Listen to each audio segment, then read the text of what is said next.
start, along with former Buck Malcolm Brogdon. T.J. Warren is averaging almost Giannis and Middleton. Wesley Matthews, Eric Bledsoe, and Brook Lopez, who tonight. Well, not an easy schedule down the stretch, trying to get to 70 wins, as Middleton has them. That Chris Middleton can put himself in this season. Here's a guy that did it. Malcolm Brogdon has a buck last year, becoming the 9th to shoot 50% from the floor, 40 from 3, 90% from the foul line. Matthews drains a 3. Bledsoe with a pull-up 3. And long rebound tracked down by Giannis, who goes right at Sabonis and finishes strong with the left hand on the floor. Bledsoe drive and kick. Here's Giannis from outside. Good on the 3. Adetokumbo's made. And here is Giannis in transition. Matthews from this corner. Good on the 3. 15 with that kind of push shot floater. And he's 2 for 5 from the field. Here's a lob for Giannis in transition. No contest at the rim. You guys to the glass. We have to get back. Adetokumbo with 7 points already as Turner scores. Giannis. Here's Robin Lopez. Wow, nice move getting Turner off his feet. It's all. Right now, Milwaukee shooting close to 60%, while Indiana's at 20%. Middleton falling away, drops it through. 25 assists already on 11 field goals, which means they're playing pretty good basketball. And 7 fast break points. So Indiana goes to the bench, brings in final year there, and a terrific NBA player so far off the bench. Miles Turner from outside. By Justin Holiday, they did a good job of denying. The intensity's picking up right now for the Pacers, and that's the reason why the coach made a switch. T.J. Warren will off the bench for Milwaukee this year. It'll be interesting to watch him once they get to the playoffs if he can keep this up.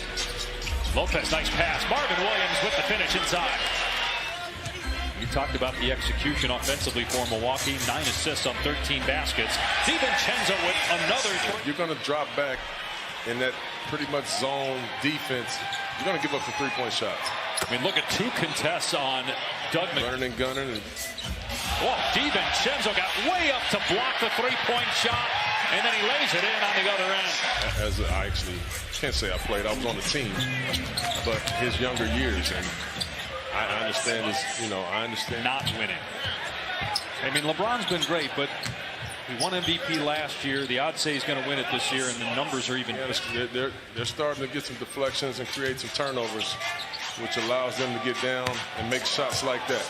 He can really struggle. Facing up, driving, hanging, but can't score. Got it back, though, and then just toys with 4 Pacers. Continues to play, man. Offensive rebound, dunks on 3 people. I mean, what can you say? He's relentless. McDermott with a layup, but 2. And Mike Budenholzer said when he was an assistant with San Antonio, they had the Arvidas rule, and it was based on the shoulder that he went off of, and because Milwaukee by 11, Pacers have missed their last 5 shots from the floor. T.J. Warren, excellent mid-range player. He's because of a right foot injury. 17th pick overall in 2018 out of Villanova. Chris Middleton with a turnaround jumper. Brogdon, another guy, 2nd-round pick. 1 Rookie of the Year. Got paid by Indiana. Warren from outside. We talked about that improved 3-point game. And Coach McMillan talked about it in the interview. Their vision, having a big backcourt and Malcolm Brogdon and Victor Oladipo. I mean, these Pacers. Oladipo's only played 10 games. Missed an entire calendar year as McConnell scoop and score. Sore knee, and that's a result of having that quad injury from a year ago, but the swelling has gone down. Here's Warren to the basket. Will they count it? Yes. And he lays it on the line every single play. There's a place in the league for guys like T.J. McConnell. Tough shot by Middleton. The tap is good. Lopez with the stick back. Dedication, enthusiasm, like a lot of people could be those guys. Beverly, a former 2nd-round pick that his brother Drew played at UCLA.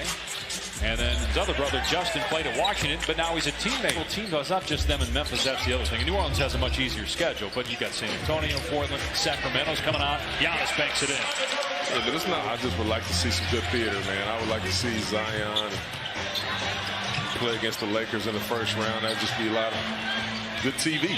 Warren under the Indiana basket. Now he taps that towards midcourt, and McConnell outraces Connaughton. Missed the layup. Warren gets the putback, though, and it's a 2-point.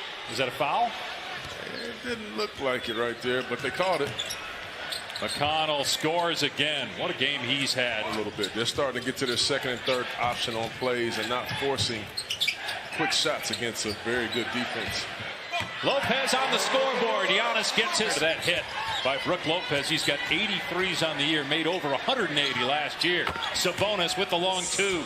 And Adetokounmpo out of there with it, racing up the floor. The long strider gives it up to Middleton. What a pass in transition by the Greek Freak. He was fouled, no whistle. Here's Giannis again in transition. Middleton corner three, up and good. 30 straight wins when leading by 20 or more, going back to the loss against Miami the opening week of the season. Sabonis from outside. He's got 13. Brook Lopez away from the paint. You can't just back him down. He's just too big, and he's too good of a defender.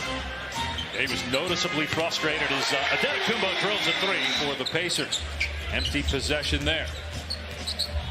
Matthews with the floater, and it drops. The first time tonight that the Pacers don't, as Matthews banks in the three. First time the Pacers did short. Almost half of his attempts have come from three-point land tonight. They don't pick up Holiday in transition, and Holiday with a nice finish. Sabonis still barking. Now with Tom Washington wanting a foul. Middleton, how good is that? Three-pointer for Chris. Setting the screen and rolling to the bucket. Middleton finds him. Here's Robin Lopez, corner three. Points. Holiday drive and gets the bank shot to go.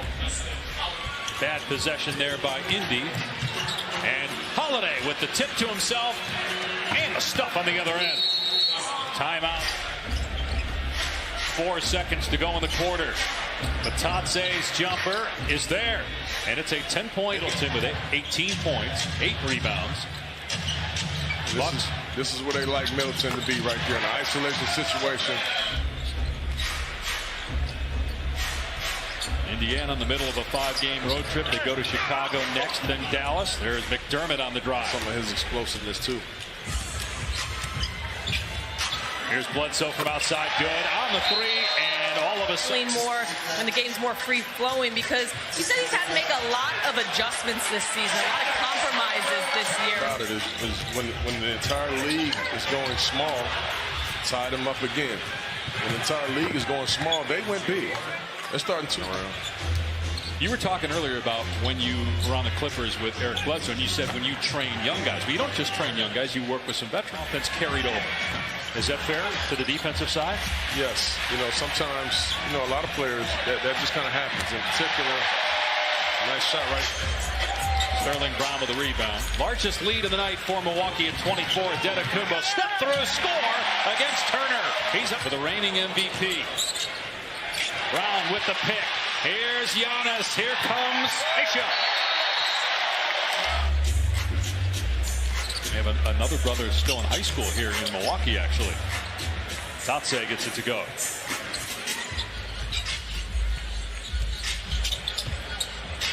Sterling Brown, 30-year pro out of SMU. Nice hang and score in the paint. They won 73 games.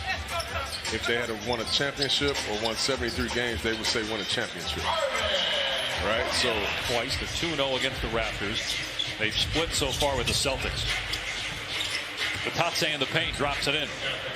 His body, you look at his body and say, how do you improve that? But you lose a little weight, right? You lose a little body fat. Yeah.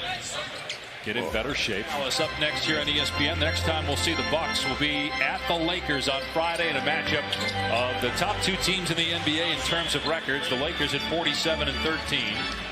And the Bucks at 53-9 after a 119-100 win tonight.